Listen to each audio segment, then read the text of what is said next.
What would Matilda do? What would Matilda do? I like that. I'm going to make myself a t-shirt. What would Matilda do? This Film is Lit, the podcast where we finally settle the score on one simple question. Is the book really better than the movie? I'm Brian. I have a film degree, so I watch the movie, but don't read the book. And I'm Katie. I have an English degree, so I do things the right way and read the book before we watch the movie. Look, some of us are lazy, alright? If by lazy you mean wrong. Prepare to be wowed by our expertise and charm as we dissect all of your favorite film adaptations and decide whether the silver screen or the written word did it better. So turn it up, settle in, and get ready for spoilers, because guess what? This film is lit.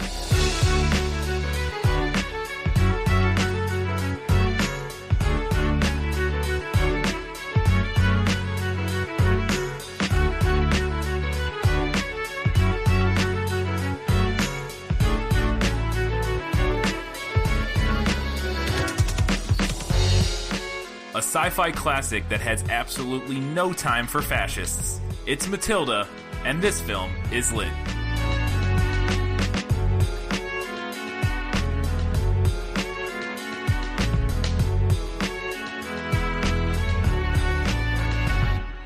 Welcome back to the 21st episode of This Film is Lit. On today's episode, we're talking about Matilda. So let's get into our first segment and do a little brief synopsis about Matilda. Once upon a time, there was a girl named Matilda. Hi, Dad. Get in the car, Melinda. Matilda! Whatever. Who was extraordinary in every way. Pretty soon you'll be able to do any multiplication, whether it's 2 times 7 14. or 13 times 379. 4,927. Wow. All right, Katie, go ahead and give us a synopsis of Matilda.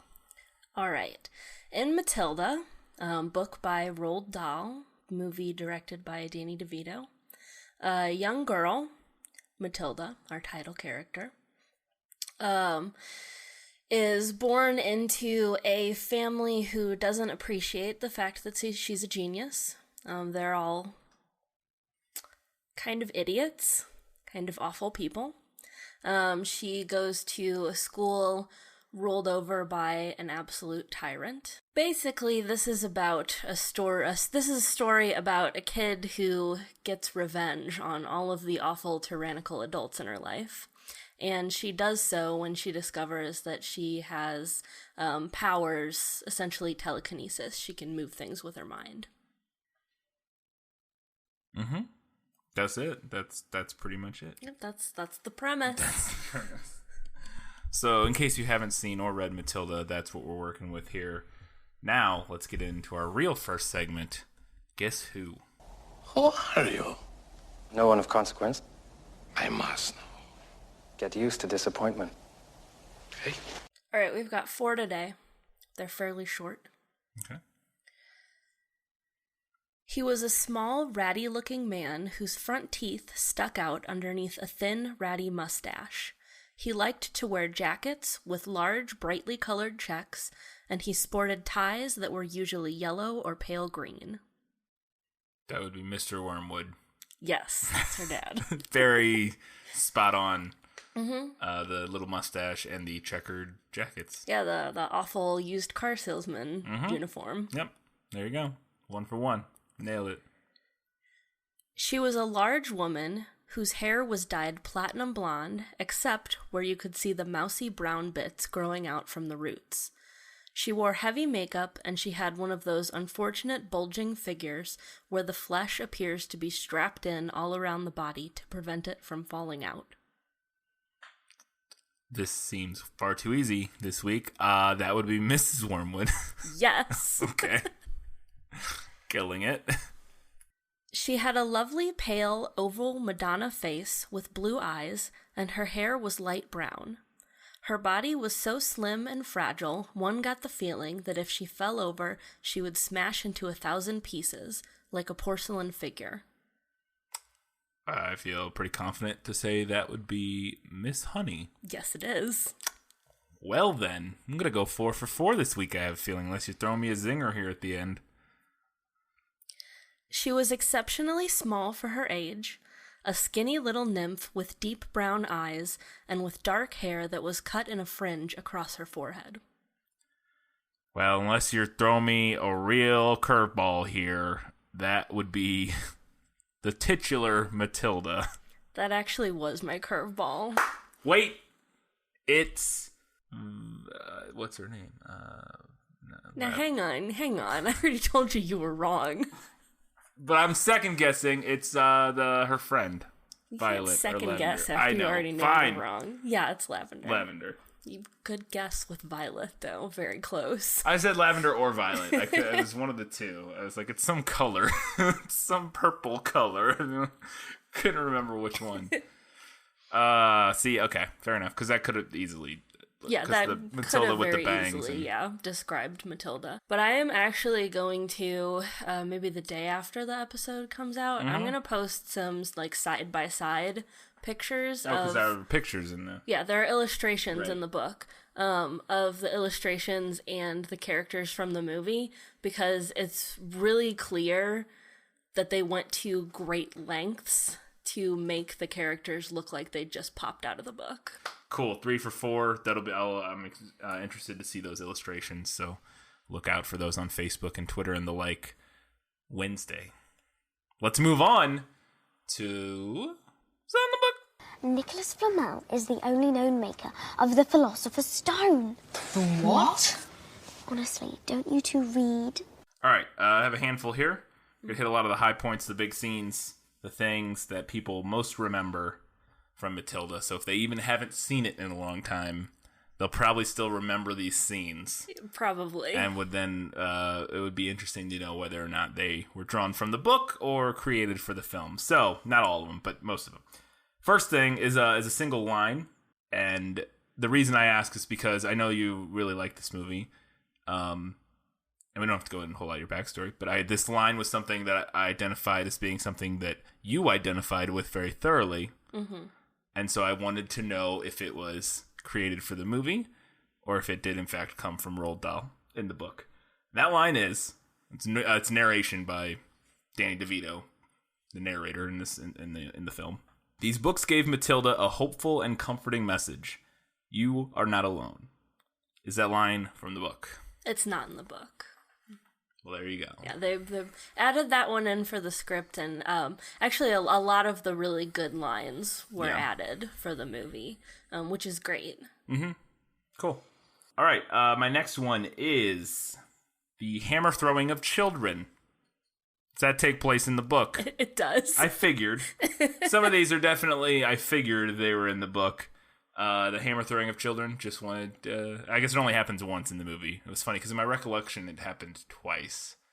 For some reason, I had it happening again later in the film. You might have, she does throw a kid at the end. And I think that's probably what I was thinking of when she throws the kid in the end she of the classroom. doesn't hammer throw him. But she doesn't hammer throw him. It's more like a javelin toss at the end. Yes, but we discussed in the prequel episode that scene where she does hammer throw the girl by her pigtails, the actress playing Miss Trunchbull ripped off the end of her finger because there was like a rope harness going to the girl that she was using to swing her around, basically. Well, I should hope so. Yeah, so that's the hammer throwing of... Is it because the girl has pigtails? Yes, it is, yeah. Okay. Was that sort of also at the introduction of Matilda to the school? That you recall? Yes, she hasn't been at the school very long. She actually, in the book, she meets Miss Honey before she meets Miss Trunchbull. But it is right there around the beginning. Okay. Cool. Hammer throwing of children in the book. It's very Roald Dahl. It is. That's a lot of the things that I asked, I'm assuming are because they are very Roald Dahl. They seem like the sort of thing that would be in a Roald Dahl book. Yeah. So, along those lines, the chocolate cake eating scene. Yes, it is in the book. Of course it is in the book. I think that's going to be one of the scenes that everybody remembers, even if they haven't seen the movie in years. Everybody remembers that scene. It always made me want chocolate cake when I was a kid. And then didn't make me want chocolate cake later? It still made me want chocolate cake. I mean, it just, even though I like the scene where the cook comes out and she's all gross, it was gross, but the cake still looked fine. Like, It does look really moist. It looks really moist and delicious, and I always like, God damn, that cake looks good. I really want chocolate cake. All right, this is a slightly nuanced one. In the movie, we learn that Miss Honey tells Matilda this story about a little girl whose father died, who lived in this house they're standing in front of Miss Trunchbull's house, whose father died, and then her evil aunt adopted her basically, and then she says, but it's okay because the little girl grew up and got her own cottage, and then we realize that that's Miss Honey as she's telling the story as an audience. How is that story revealed to the readers in the book? Because what I liked about it in the movie, and I don't want to get too much into it, but that they didn't play it as which they very could have easily done, play it as a third act reveal. Yeah, like a plot twist. Whoa, what? But they don't do that because Matilda is just smart and realizes, like, she's not a dumb kid. She realizes as Miss Honey's telling her this story that Miss Honey's talking about herself. So we already know, so it's not a plot twist for us. It is for the rest of the kids. But right, it is, and that is kind of they kind of have their chocolate cake and eat it too, to some extent, where the kids get the twist in the third act because they have no idea, right? But the audience, we know, and it's not even like it's hinted at, and we know it's just outright stated that that's the case. So in the book, how do you find that out early, or is it? Yeah, it plays out very similarly. She goes home with Miss Honey to have tea, and she tells her this story. Yeah. It's a little different in that the way it plays out in the movie, we know that she's talking about Miss Trunchbull the whole time, and then the reveal is that the little girl was her. Yeah. In the book, it's more like we know that the little girl was Miss Honey, and then she reveals that the aunt was Miss Trunchbull. Yeah. So it's flipped in a sense. Yeah. But we do find out about it before that kind of final act. Yeah. See, I almost like... I guess I could see it both ways. I almost like the version where we know it's Miss Honey the whole time, because that's more obvious. That when she's telling this story about this little girl, that, like, it's more obvious that it's about her, so that if the twist would the revealing twist was that it was Miss Trunchbull, might have been more interesting, but we can talk about that again later. Maybe not. I don't know. It might have been more of a surprise, I guess. I think it's interesting both ways. Part of what I like about the way the movie does it is that they're walking past the house, so they have kind of a natural segue into that story. Yeah, it does come up because she's like, oh, it's Miss Trunchbull's house. Yeah. Yeah. All right. A couple more things. Matilda the Ninja. I thought this was kind of funny, and I got it for the suspense of the moment and sort of the gag, the visual reveal for the audience. So when Miss Honey and Matilda are in Miss Trunchbull's house later in the second act of the film, and they're going around, there's a scene where Matilda ends up in the kitchen, and Miss Trunchbull comes running in, and she hides under the table, and there's the tension moment of Miss Trunchbull bending there's down. A long tablecloth, so she can't see her right away. Miss Trunchbull bends down thinks she's under the table, bends down, and we see Matilda under the table. And then the moment she pulls up the tablecloth, Matilda's not there. And then the camera tilts up, and Matilda is ninja pressed into the, like, with her arms and legs extended, like you would see a ninja in a hallway.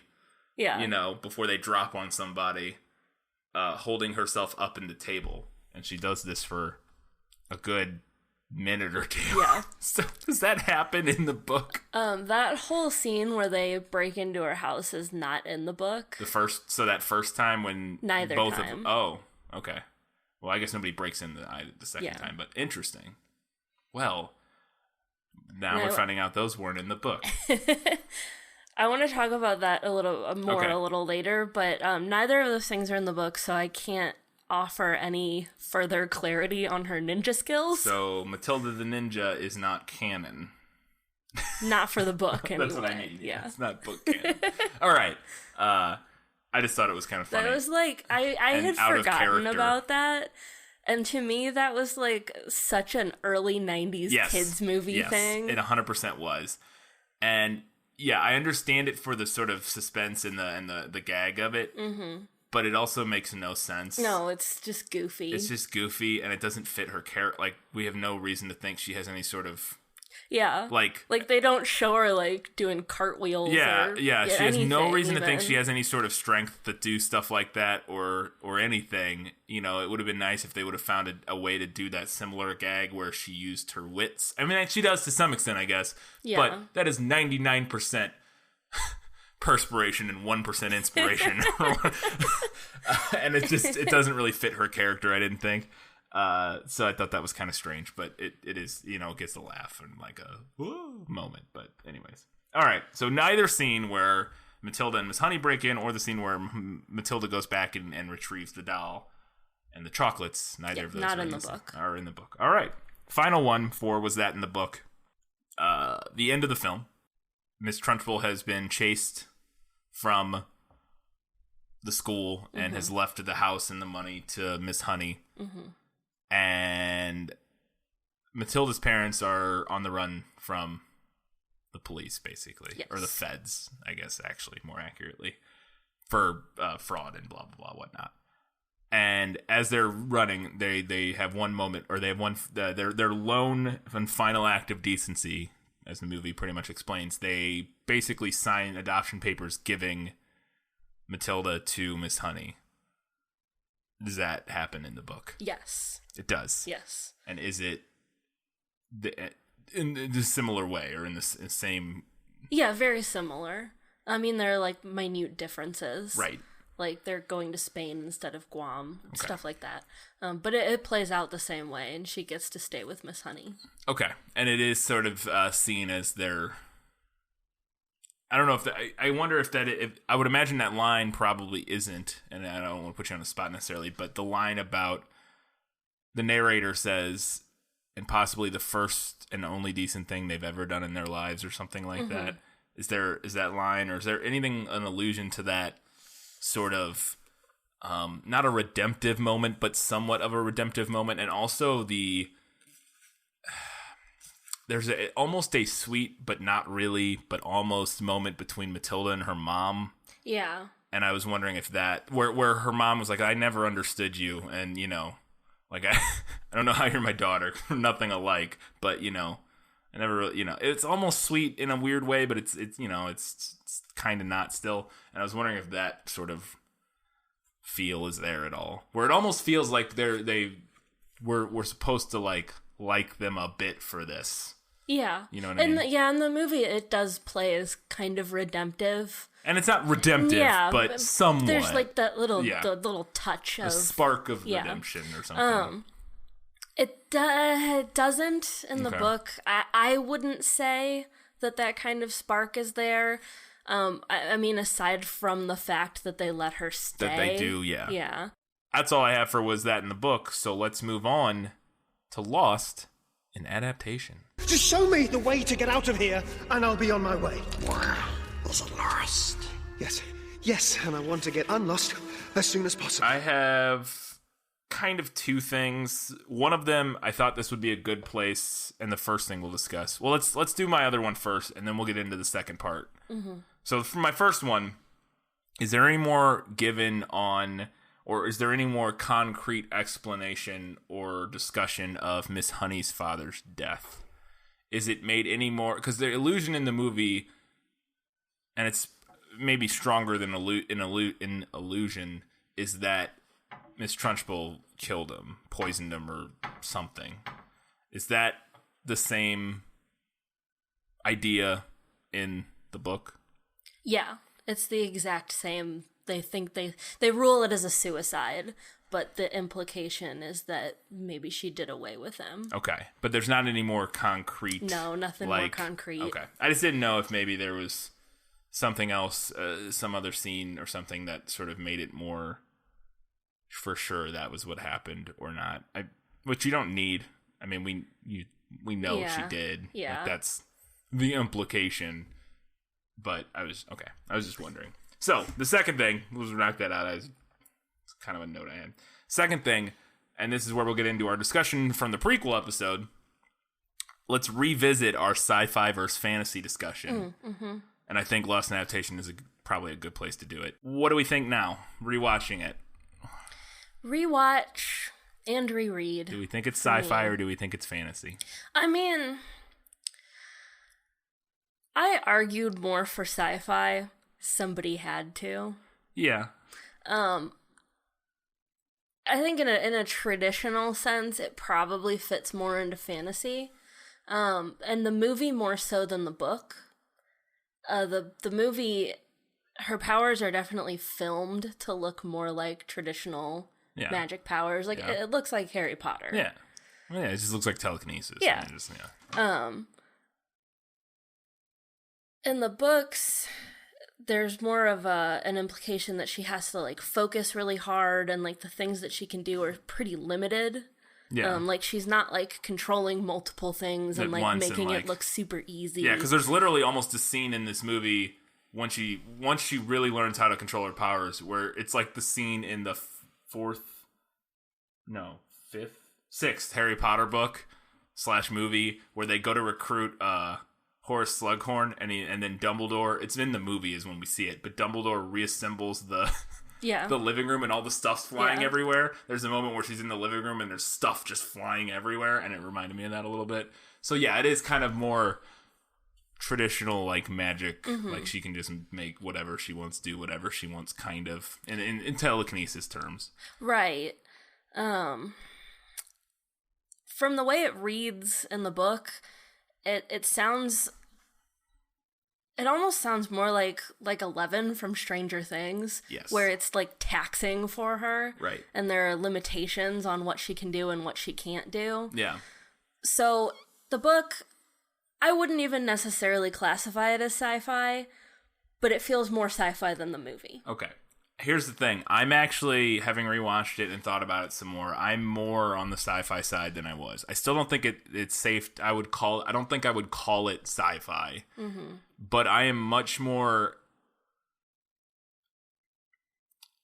accepting of that label on it. I mean, in my intro, that was what I used. Kind of tongue-in-cheek, but not really. Because I do think that there is an argument to be made that, and I think you do get more illusions in the film than maybe you give it credit for, that it is taxing on her. Mm-hmm. Maybe not, but it seems like it at times. She definitely has to concentrate really hard. Like, that's how she learns to do all this stuff. She has to concentrate and focus really hard. And now maybe she gets a little too good at, like, to where eventually in the movie it sort of seems like she can just do whatever she wants all the time. Yeah. So maybe it goes a little over the top for the sake of the movie, because that's more visually interesting to have her, like, making whole rooms of shit fly around and, like, point her finger at the walls and, you know, do whatever she wants. But I think there's an argument to be made, and it's interesting that you bring up Stranger Things, because I think most people would probably classify Stranger Things as sci-fi. Yeah. There's fantasy elements to some extent, because obviously they play into the ideas of, like, the upside down and the Demogorgon. But those are all sort of implied to be like physical / metaphysical, like, right. There's the implication that it's another dimension. That is a dimension, and that it is science, and I'm air quote science based to some extent. And I think this movie does the same thing. They have a throwaway line, and it's a line I hate because it plays on a really obnoxious and certifiably incorrect fact, which is the throwaway line is, it's said that, and they do say it's said, but they still say it. It's said that humans only use a small percentage of their brains. Mm-hmm. And then implying along the lines that if you used more than the 10% of your brain that we use, we could make shit fly around the room or what. Right. Which is stupid, because that's not how that works. And it's patently untrue that we only use 10% of our whatever nonsense cliche. But there is, in a similar vein to something like Stranger Things and what we talked about in the prequel episode, there is the implication that anybody who was pretty smart, maybe not pretty smart, super brilliant. I mean, because she's not kind of pretty smart. They say she could go to, Miss Honey's like, she could go to college when she's 8. Yeah. Because she's like, what, 6 in the movie? 6.5, she says in the beginning. She's like a genius. And she could go to college, by the time she's 10. So she's not pretty smart. She's like a savant, top 1%. Oh, yeah. Genius. So the movie, though, tries to imply that, okay, so sure, maybe it's only that 1% of people or whatever. But if they were born in the right circumstances, and now, again, we get into the discussion that, okay, if they're born in the right circumstances, they're super duper smart, okay, that's basically the same thing as the universe going, you have magic powers. It's the same, kind of the same thing, but there is at least an attempt at some sort of, it's her brain is way smarter, and it's still natural, but it's... Well, I mean, to me, the bigger thing is that at least what they theorize within the story, within both the movie and the book, is that it does come from her brain. So it's coming from something that's real. It's not like, oh, she was gifted these powers from the gods, or from the universe, or not even the universe, but from like some, like the Force, or something that, So I can buy sci-fi more on rewatching it and thinking about it some more. It's when I looked it up on Wikipedia, it is classified as children's literature / fantasy, but that's just Wikipedia. But I mean, I think there are definitely there's more fantasy. I think there are elements you could argue as sci-fi. Definitely more fantasy. I'd maybe call it fantasy sci-fi.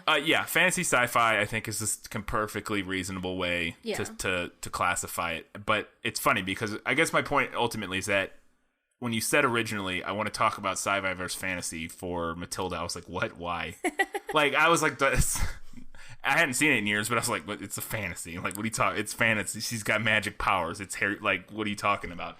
But on rewatching and our discussion of it, I do see more. I do see why you would place something or consider putting it in a sci-fi / fantasy genre as opposed to just fantasy. Again, it's probably not just sci-fi. Not probably. It's definitely not just sci-fi. But you can get there with what we've discussed about it. Yeah. You can make a good enough argument. You can make a good enough argument, I think, and which was interesting because I wasn't expecting that when we first started talking about reviewing this movie or talking about this movie / book. So brought all my banging rhetoric skills to that party. Got me with the rhetoric, the hot rhetoric. But that's all I have for Lost in Adaptation. We're still settling on sci-fi / fantasy. Our poll came out. I guess we could have looked way on the fantasy side. Yeah, but I have a feeling most of the people who voted didn't listen to our discussion about it. Was sort of the vibe I got. Yeah. But because, like I said, like I did, like if you just hear that question and you saw the movie once 5 years ago or read the book when you were a kid or haven't thought about it since, sure, it's fantasy. Yeah. Obviously. Yeah. Obviously. But think back on it. Think again. More people listen to this episode. And now we've discussed it again. So think about it. And listen to the prequel episodes. Let's move on to Better in the Book. You like to read? Oh, yes. I love to read. What do you like to read? Everything. So, this is one of those adaptations where it's pretty dang close. But I do have a few key things that I would like to hit on. So for Better in the Book, at the beginning of the book, before she realizes she has these powers, similar to the movie, she plays pranks in air quotes, on her family. And the two that we see her do, the peroxide in her dad's hair and then the super glue, those are in the book. Okay. There's another one in the book where one of her friends in the neighborhood, this little boy who lives in her neighborhood, has a talking parrot. And the parrot says things like, rattle my bones, and like creepy things. Okay. So she borrows the parrot from this kid, and she sticks the whole cage up the chimney, which, I mean, questionable treatment of animals, but stay with me. Come on, Matilda. So she puts the whole thing up the chimney, hides it, and then her family's just like sitting there having dinner and starts to hear this disembodied voice. That's pretty good. So it's a pretty fun scene, and I get why it was cut. It doesn't fit thematically quite as well. And they have to introduce this other character. Yeah, they would have to introduce another character and and the bird. They'd have to get a bird. They'd have to put it in a chimney. Yeah, there's a lot of... There would be a lot of moving parts there. Yeah. So I totally get why it was cut, but it is a really fun scene. So if you decide to read the book, you can look forward to that. Speaking of the sabotage, or the prank scenes, one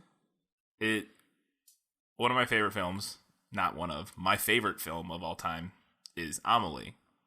And I could not help but think of, so when she does that prank on her dad with the peroxide, reminded me so much of the scene from Amelie where she pranks her mean neighbor who runs the fruit stand. And I was like, wait, Matilda is Amelie. She grew up and she moved to France and got a French accent. But, yeah, it was very similar. And Amelie came out 5 years after Matilda, and I just wondered, and they're not shot exactly the same. There's some similar visual styles between the films because DeVito or his DP are into that sort of surrealist, exaggerated visual style that Jean-Pierre Jeunet, I believe is Jeunet. I think it's Jean-Pierre Jeunet, the director of Amelie, is really into and really good at. But it made me wonder if there was any inspiration from Matilda in the scene from Amelie, and who knows, but... Yeah, could be. Yeah, I can see that. Yeah. What else is better in the book? Okay, so the newt scene, I don't mind the way that it plays out in the movie. I don't have a problem with it. So the way it plays out in the movie, the kids are out playing in a creek and they find this newt. And Lavender has it in a jar. And then when Miss Trunchbull comes to teach their class, she has this stroke of genius, and I think the narrator literally says, like, sometimes ideas are planned, sometimes they just hit us. Yeah, something along those lines. Yeah, something along those lines. She has a stroke of genius, and she puts the newt into the water pitcher for Miss Trunchbull, resulting in hilarity. So in the book, it's like all her doing. Like, she goes out and she catches the newt on her own and doesn't tell anybody about it. And then she, like, has this all, it's premeditated in the book. She has this all planned out. Oh, so she catches the newt intentionally, too. Yeah, she catches the newt intentionally, intending to put it into the pitcher. Gotcha. And I felt like that was maybe a better character moment for her. Yeah, I can see that, yeah. Again, I could see why they changed it in the context of they wanted that scene because for the fun, nonsense of it, but they didn't want to try to explain it would have been going a whole out thing. Whereas if she just has it and then in the moment is like, because Yeah. we don't ever get to know her motivations. Like, we're not in her head. I guess we have a narrator, so he could have said something. I mean, they could have just changed the line the narrator said, where he was like, and she, little did her classmates know she had this newt for a reason, blah, blah, blah. They could have done that with a narrator, but I mean, like I said, I don't necessarily mind it in the movie. I just think that the way the book did it was, like I said, a better character moment for Lavender. The thing where her brother throws a carrot at her and she makes it spin around in the air and sends it flying back at him, I hate that. In the movie? Yeah, I hated it. That's a trailer moment. Yeah. I mean, I remember it vividly from the trailers for the movie, I feel like. So obviously that's not in the book. Yeah. And I hated it. Okay. I mean, it's 4 seconds and it's whatever. But I know. Yeah. It's cheesy. Yeah. Not that the movie isn't cheesy. Yeah. It is, but it was extra cheesy. Okay. Similarly, that last scene where she, like, makes the kid fly around, not in the book. Okay. Didn't really like it. So when the final scene, Miss Trunchbull throws the kid out the window and Matilda makes him fly and loop-de-loop and then fly back into the room. Yeah, no, not in the book. She doesn't throw a kid out the window in that scene. Okay. But book. Because I wondered that, because that's a callback to earlier in the film where they say she threw a kid out of a window. Is that in the book the first time, or the story of her throwing? Yes. Okay. So I feel like they put that in specifically so that they could have that sort of callback to it. Mm-hmm. I will say this, it's really the only thing in the movie that has aged really poorly. Yeah, the special effects. Yeah, because everything else, it's mostly practical in the sense that it's mostly objects on strings. And, like, they've come up with, clever ways to make objects fly around. And mostly using strings. And, the only couple shots of CG that I actively noticed was there's a scene where all the poker chips fly off the thing, which there were clearly CG poker chips, but it looks okay, and it's a quick shot. And then when all the stuff's flying around the room, it's CG, but it's all moving quickly, and it's small, and it's... Yeah, I didn't really notice that. You can't tell. It is, but it's hard to tell. And it works out, but that scene where the kid is flying has aged poorly. I noticed it, too, in the first one where she hammer throws the little girl.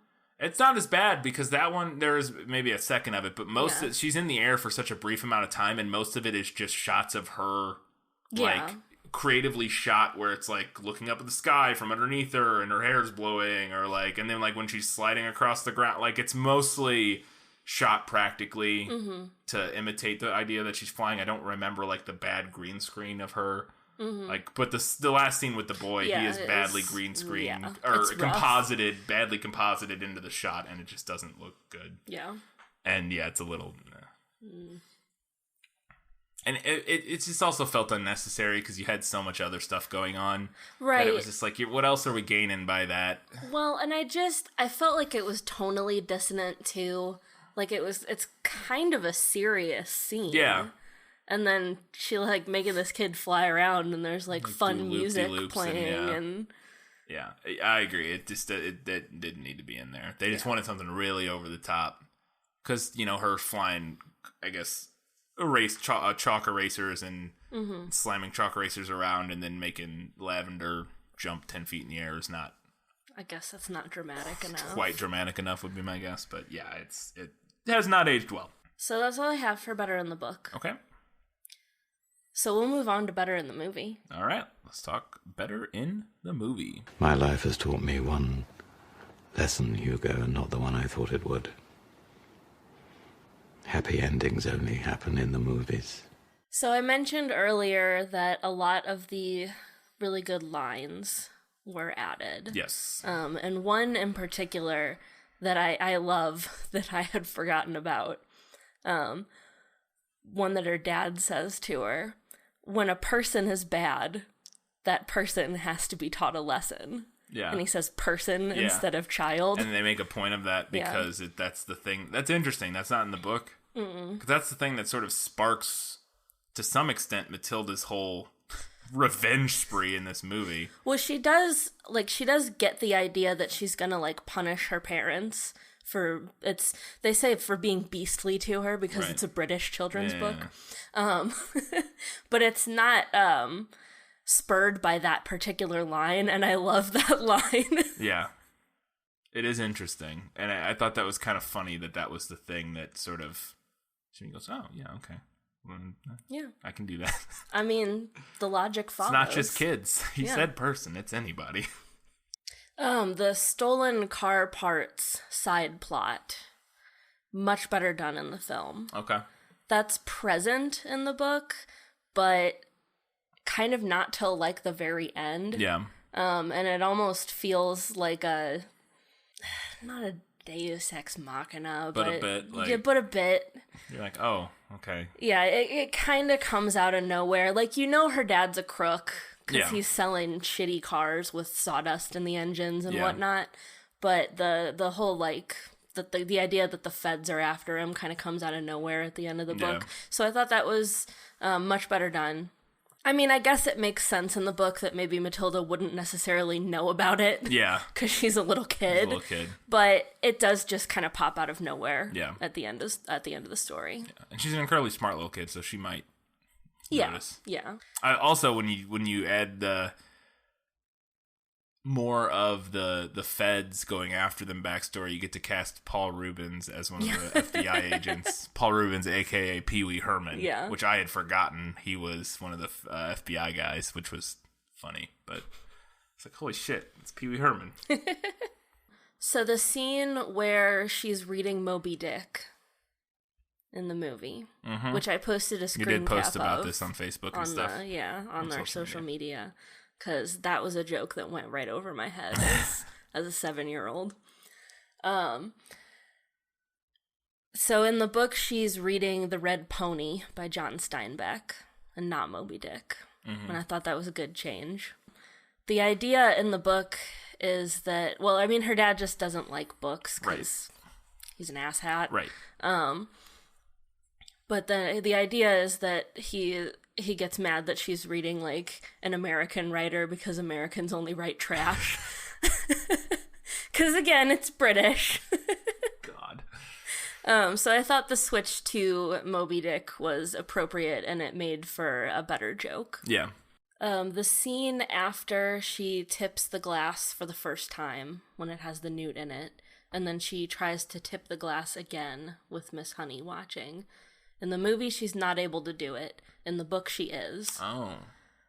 So I like that the movie had her fail. Yeah. And then have to go and, like, work at it. Mm-hmm. Yeah, I like that, too. Yeah, I think that makes more sense. That's a good change. Yeah. I mentioned that the scene where they go into Miss Trunchbull's house and then the subsequent scene where she gets the doll back are not present in the book. I like those additions. Okay. I think that, they add tension that's not really present in the book. Yeah. And they make the story more plot-driven, whereas the book it's kind of episodic. Okay. Rather than being driven by, like... an actual kind of singular plot Right. line. Right, it's just like it's like moments that happened at the school probably, and like, like, oh, this is the chocolate cake episode. Yeah. This is the... And I mean, the movie is a little episodic in that way, but I think that those two scenes did a lot of work for making at least the latter half of it feel plot-driven. They give it more of a through-line plot. They also give a lot of... I would think, unless they do it in other ways in the book, they add a lot of depth to Miss Honey's character, or at least some to her character and her relationship with Miss Trunchbull and her relationship with Matilda. And the ways in which, because one of the other things that's really interesting about that is how those scenes really help illustrate how Matilda is helping her grow as a person, not just Mrs. Honey helping her. Yeah. Or sort of being her teacher, but that because she very much her impulsivity and her rebellious nature sort of provides that spark for Miss Honey that wasn't there, that had been beaten out of her over the years by Miss Trunchbull. Matilda still has that. Oh yeah, and provides that to Miss Honey, and then Miss Honey is able to sort of find that as the movie goes on. Yeah, so a good additions on multiple levels, plot-wise and character-wise. Yeah. Couple small things. I like at the end that they make Miss Honey the principal. That it's some other teacher in the book, which is dumb. It should be Miss Honey. Yeah. Because she's one of the main characters. Yeah. And here's my big thing that I bet you don't know about the book, that I bet a lot of people don't know about the book. Matilda dies in the end. Her powers go away. Oh. Yeah. She gets to skip ahead several grades, and the explanation that they surmise is that now that her brain is doing actual work, she no longer has this, like, access. This extra... Yeah, this extra energy and power to work with, so her powers just, like, kind of fade out. I kind of like that. Actually. Which is another thing that makes it feel a little sci-fi. A little more sci-fi. Side note to that. Yeah, that is interesting. Yeah. There's a throwaway line that doesn't allude to it, but because he does say, the narrator says at the end of the film, and she never had to use her powers again. except now and like, yeah, and then she makes the book fly across the room. Right. I mean, the idea is that she doesn't need to. She doesn't need to. She still does now and then for, little things and or whatever, but she doesn't need to. Yeah. But at the end of the book, it just goes away. Like, she can't do it anymore. And so you say you prefer the movie? I like that she gets to keep her sweet telekinesis powers. Fair enough. I'm into it. That's I'm fair. down for that. Like, I've mentioned that this is one of my favorite stories. Yeah. It's a story that I identify with a lot for a lot of reasons, owing to my own backstory, as it were. Yes. And if I had telekinesis, there would have been a lot of sorry-ass bitches. Yeah. Yeah. But then, see, I like I don't know, I like the idea that she has the powers, but then she doesn't need them anymore. So she loses them because she doesn't need them anymore, and because she's using that energy for other things. To me, there's a beautiful sort of allusion to moving on and not needing to I don't know if fight's the right word anymore, but being able to move past that sort of the violent. And again, I'm using violent with air quotes, but I mean, it is somewhat, and the way she uses her powers is to some extent violent. She's literally like beating Miss Trunchbull over the head with stuff and chasing her, to some extent. And I think there's something nice about the idea that you can fight when you need to fight. She has those powers, but then once that's no longer necessary, she doesn't need that anymore. And then it's also, there's sort of a resolution in that to that part of her life, and allows her to move forward as a person to some extent. I think there's an interesting message there. No, I don't disagree. I would just personally want to keep the powers. Fair enough. I don't think anybody would argue with you that it wouldn't be cool to still have the telekinesis powers. I just think thematically I might prefer that from the book personally, but all right, so that's all I have for Better in the Movie. I have a little thing to add. It's not really better in the movie because for me, I haven't read the book, but it's a thing I noticed in the movie, and it was a film. If I had watched the movie before we did the prequel episode, I would have talked about this. And the prequel episode is sort of a filmmaking technique, something to look out for when you're watching movies like this. That this movie does a lot. It's Danny DeVito, I think, does it. I say that I don't know if I've seen any of his other movies he's directed, but the use of wide-angle lenses. So, almost any time you see Miss Trunchbull, and it's a close-up of her, they're shooting it with a wide-angle lens. Okay. Here's what that does. Use wide-angle lens for a lot of reasons. Sometimes you want it to show more of the landscape, or but what it does is it distorts the image when you're using a wide-angle lens, basically because the field of view is wider than whatever the viewfinder or the sensor on your camera, basically. I'm butchering this explanation because I don't know the exact science of it. But roughly, basically what it does is the image has to bend and warp slightly in order to be captured in its entirety by the camera. Like if you take a panoramic with your phone. Yes, similar. Okay. Ish. Although I guess, it depends, because the way panoramics work now. Well, yeah, but I'm saying, like, if you take a panoramic, the image is kind of distorted, right? Yeah. So it's like I'll a say similar-ish... but I don't know. It's different. Okay. Because if you're taking it with your phone, the way because you're like recording, I don't know how that works. So, I mean, I know how it works, but it's different. I'm not sure.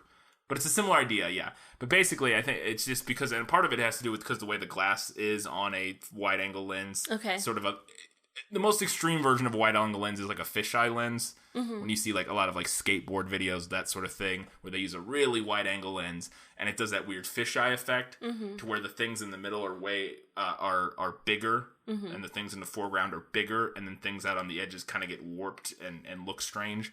They use a wide-angle a lot in this movie, and he exclusively uses it for Miss Trunchbull. And you do that, Terry Gilliam did this a lot in his movies, like if you've seen Brazil and that sort of thing. You don't normally want to shoot close-ups of people with wide-angle lenses because it distorts their face, and it makes them look very strange, and it's not flattering. Hence, why you use it for characters the perfect opportunity. Like Miss Trunchbull, when you want to exaggerate sort of the surreal, the grotesque nature of a character and make them more monstrous and more off-putting. Yeah. You can shoot the close-ups of them with a wide-angle lens because it will blow up it exaggerates features, it stretches your face, it just doesn't, it looks wrong. And you might not even notice it, but if you go back and you watch this movie, anytime they shoot Miss Trunchbull and it's just her or it's a close-up of her, they use a fisheye lens. They also use it on the scene where the kid's eating the chocolate cake. They use it on him as well. That's the only other time I noticed. But they never, that I noticed, and I looked out for this, they never shoot Miss Honey, and they never shoot Matilda with a fisheye lens, or with a wide-angle lens at all. So that they're preserved and sort of they're not distorted at all in the way they shoot them. It's a pretty common thing. People do it in a lot of movies. Yeah, no, that's interesting, though. But it is something that most people don't think about. But when you watch movies, you can look out for it. It was more popular in the 90s. It's sort of phased out slightly more recently, but it was a big thing in like the 90s and early 2000s to do that. And like I said, Terry Gilliam did it a lot. There's a handful of directors who used it a ton. For certain things. And I think that's kind of an interesting reflection of Roald Dahl's writing. Yes. Too. Because almost always, like almost without fail, his adult characters are very grotesque. They're caricatures. Yeah. Because he writes from the point of view of children. Yeah. And that's how children see adults. Yeah.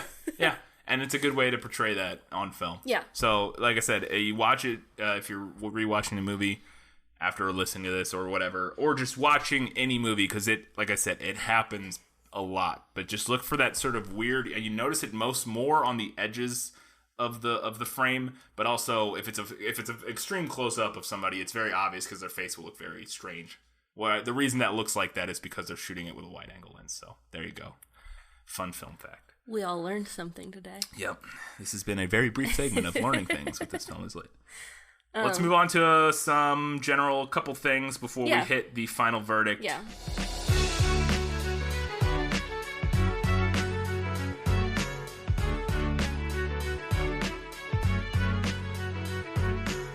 Let's do that now. There are a few things that I want to talk about. The first thing I want to talk about is Danny DeVito. Because I think he's awesome in this movie. Yeah, he's great. I think he was a great narrator. And I thought he was a perfect, spot-on depiction of the exact kind of tyrannical asshat that a person like Mr. Wormwood would be in real life. Yeah, and I don't think I mentioned it in the prequel episode, but they almost cast, or 3 other actors were considered. Before eventually Danny DeVito just like, fuck it, I'll do it myself. I think. I don't know exactly how that went, but there was 3 other actors. I just assumed he wanted to do it himself. That's what I would have thought, but they said there was, I don't remember their names at all for the life of me, but there was 3 other actors who were considered, and who knows how far that got along in the process. Yeah. You know, they would consider somebody for all the roles, but so it wasn't necessarily going to be Danny DeVito, but then it was, so. And he was perfect. And I had never noticed as a kid that he was also the narrator. Yeah. Like, that was something that I learned much later that shocked me. It's also a strange idea. Yeah, it is. Because he's kind of a villain. Well, and it's almost like it's not his character narrating. Like, it's just the voice of Danny. You know what I mean? No, like, it is. It totally is. Like, it's not Mr. Wormwood That's what narrating. I mean. But it's strange to have a character in the movie, have an actor portray a character in the movie and narrate the film, and those not be the same voice. Like, they're not the same character. It's not the same thing. It's very kind of strange, but I think he does a good job of like making it different enough. He does. That also feels to me like they tried a bunch of other narrators, and Danny DeVito was like, "Fuck it, I'll do it myself." Like, that's kind of what that feels like. Like, maybe they couldn't get Morgan Freeman. Yeah. Yeah, exactly. But because it's the same thing where it's like, that's weird. It actually kind of bothers me. In a way, I don't like he's great in his role as Wormwood. He's great as the narrator, but it annoys me that he's both and they're not the same. See, now, like, I'm imagining this production. I'm imagining Danny DeVito every other day. Like, fuck it, I'll just do it myself. I know that. I really get that feeling. Like, you know, geez, fine, I'll just do it. I'll do the narration. Okay, so I had a couple small things. Why would you nail the back door to your house shut? To keep out intruders. I guess. They can't blindside you. She's paranoid as shit. People can't get in. Yeah, she is paranoid. I guess that's fair. So she just nails up all the entrances except the front door, and then, but apparently leaves the front door unlocked while she's gone. Yeah, right. Matilda just walks in. You just walk right in. I want to talk a little bit about the scene where Matilda goes back by herself to retrieve the doll. First of all, and I brought this up while we were watching it, did she eat the fucking chocolate wrapper? Yeah, Miss Trunchbull does, yeah. Yeah. Not Matilda. Miss Trunchbull eats the chocolate wrapper, 100%. She, I've never noticed that before. She, puts the whole dang thing in her mouth. That always annoyed me when I was wrapper. a kid. I vividly remember that from being a kid and being because I didn't understand the idea of, character choices like that. Yeah.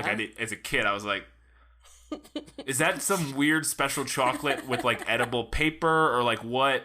I didn't get the idea that, that's, her character was just oh, fuck. Yeah.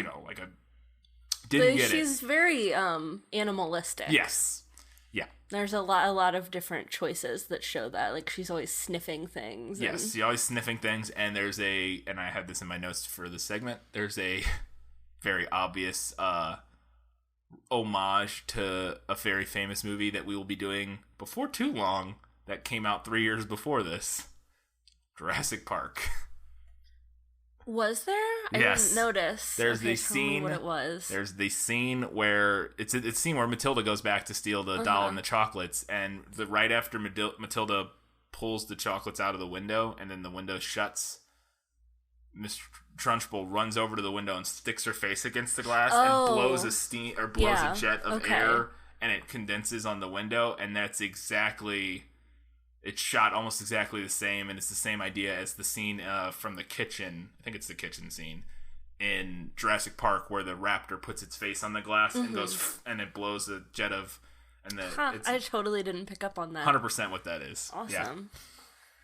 The clock tolling in that scene, I thought was very reminiscent of A Christmas Carol. Yeah. Yeah. And they mentioned Dickens. Yeah, a couple Dickens. times Yeah, Dole This. chickens. Yeah. Yeah. Yeah, with the ghost and the idea of right. Magnus's ghost Yeah. and the tolling midnight clock and that sort of stuff. Yeah. The other thing that I never thought of when I was watching this as a kid, Matilda literally gaslights her. Yeah. With the flickering lights and everything. Yeah, pretty much. One thing I had that I thought was a really interesting choice, and I guess I could have discussed this with the wide angle lens and the better to film thing.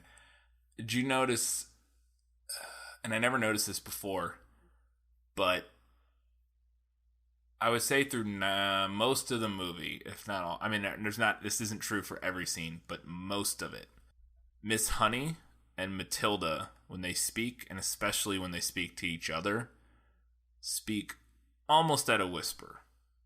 Yeah. A lot. Yeah. Especially, I noticed that more with Miss Honey. Miss Honey, but Matilda does as well. And when they're speaking to each other, it is a lot. And that is in stark contrast to everything the Worm would say and everything Miss Trunchbull says. It's they're just all yelled. Always yelling. All the time. And I thought that was an interesting choice. Because they're, like I said, they're borderline whispering. They are talking so quiet to each other, and especially Miss Honey, and obviously the sort of you're portraying the idea of her sort of meek and unassuming, and she's had sort of with Miss Honey, she's had her rebellious nature beaten out of her over the course of her life, so she's got untreated trauma. Yes, it's true. She needs to see somebody. That would be a nice little moment, a nice little nod at the end of the movie if they were just and Miss Honey is going to a counselor once a week because, boy, she needed to talk to somebody. Because guess what? She's confiding in a 6-year-old. Yeah, it's a little bit unhealthy. But it's a book. It's a fairy tale, so I guess I get it, but. Not the healthiest of things. But she's fixed because she saw her childhood bully chased from the halls by kids with food. So she's Oh fixed. my god, they threw whole pieces of fruit at her. Yeah. There's a kid with like an orange. That would hurt. Yeah. Yeah, they totally did. And this gets me to my final note I had, which was Matilda versus fascism. Discuss.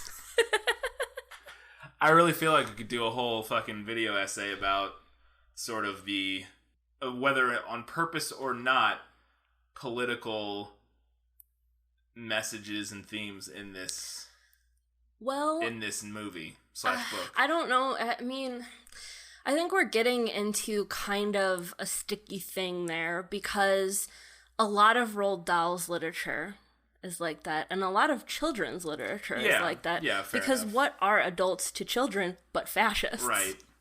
Yeah. And there's not much of a more distinct good versus evil sort of narrative as necessary, or for lack of a better word. But just literally, she's a brown suited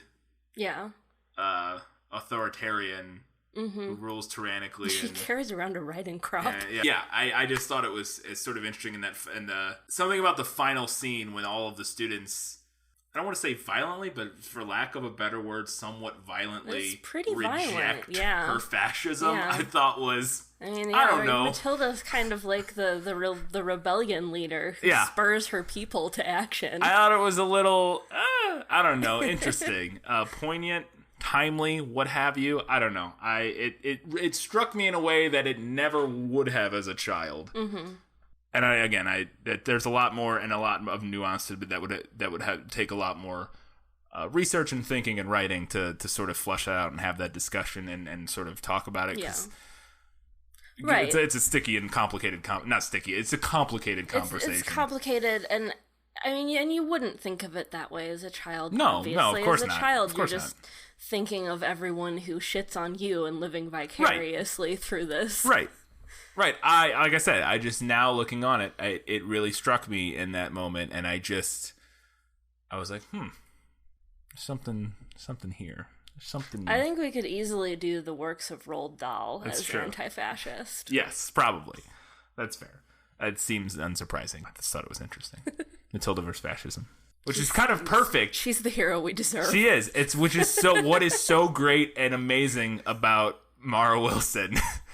I literally looked it up. Mara Wilson's actual Twitter handle right now is Mara, get rid of the Nazis, Wilson.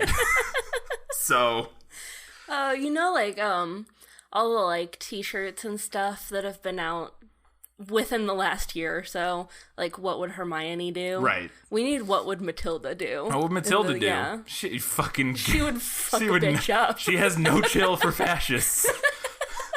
I know. I was like, it's so perfect. And then the fact that the girl that played her, the actress that played her, is sort of leading the Twitter. I'd say leading, part of that the Twitter hashtag resistance. I thought was funny. Let's move on to final verdict. Now, are you ready for your sentence? Sentence? But there must be a verdict first. Sentence first, verdict afterward. All right. So before I get to my final verdict, I want to say really quick, Roald Dahl died in 1990. And admittedly, I think that is part of the reason why we got this movie. Because he disliked Willy Wonka and the Chocolate Factory so much that there were no more adaptations of his works within his lifetime. It wasn't until after he died that his estate started to open up more to that idea. But it makes me sad because I think he really would have liked this adaptation. It's very faithful, and it does a good job of... it gets the characters really spot on, and it does a good job of representing the kind of similar viewpoint of a child. And it also does a really good job of kind of capturing the zany unbelievability that's still somehow totally believable within a Roald Dahl story. And it also makes really good changes to the source material. Which is why I have to go with the movie for this one. Don't get me wrong, I love the book. but I think the movie makes really good changes to that material. And I think he would have liked it. I agree. I'm glad movies are making a bit of a comeback in the in the tally here, but I completely agree. I, on rewatching, was reminded of how delightful of a movie this is. Mm-hmm. How amazing all of the themes and messages are. It's rare for a 1996 made film to not have anything problematic in it. Even a kid's movie. Yeah. And this movie doesn't. It's just very pure. And not even that. All of the messages and themes are just as applicable today as they were in 1988 as they were in 1996, which is true of most great literature, obviously. But a lot of times, the little things in kids' movies that they change or that they add that date movies like that can make a kids movie that was really good in 1994 sort of not work in 2018. This movie had none of that, barring the one bad CG, and that's not even that's just a technical thing. It's not there are things that date it, but there's nothing that makes it bad. There's nothing that makes it dated. Yeah, there's nothing that makes it bad as dated. There's nothing about the themes or the ideas that are dated. They all are just as important and just as pure, for lack of a better word, now as they were then, and again as they were in 1988 when the book came out. So it's pretty much timeless, and it really is just a delightful film. Like, it's just, I think it really does do a perfect job of telling a story that little kids can engage with and really get something out of without talking down to them. Yes. God, yes. And it's wonderful. Chalk another one up for the movies. Matilda. Read the book, watch the movie. Go see the musical if you can. There you go. Tell us about it. Yep. Katie, what's the next movie/book? The next thing we are doing is a definite foray into sci-fi. We will be talking about the Stepford Wives. Ah, yes. I've never seen nor read. Neither have I. I have the book, and it's not very long, which I'm excited about. Cool. Yeah, this will be interesting. I know more about what the idea of what it is than I do about anything to do with the story or what. Yeah, I know what the premise is, but that's about all I know. Yeah. Who's the author? Do we know? Ira Levin. Okay. Doesn't ring a bell to me, so we'll see. That's our next episode. Well, actually, there will be a prequel episode. There's still going to be an Avengers Infinity War spoiler episode at some point here. We're getting around to that. We were busy, had a lot going on this weekend, so we didn't get to it, but we're going to do it this week. So look for that. And then on the prequel episode, we're going to talk about we'll have to come up with a fun new thing to learn about in the Stepford Wives, and maybe a review of something if we get around to watching any movies before then. If not, we'll just be doing our Learning What This Film Is Lit segment. As always, you can find us on all of the social media. Just search This Film Is Lit. Also, if you could do us a favor, go to iTunes, Stitcher, Google Play, wherever you download and listen to our delightful podcast. Give us a review. Give us a rating. All of it helps. I think that's it. I think it is. Until next time, guys, gals, non-binary, everybody else, keep reading books, keep watching movies, keep being awesome. Be like Matilda.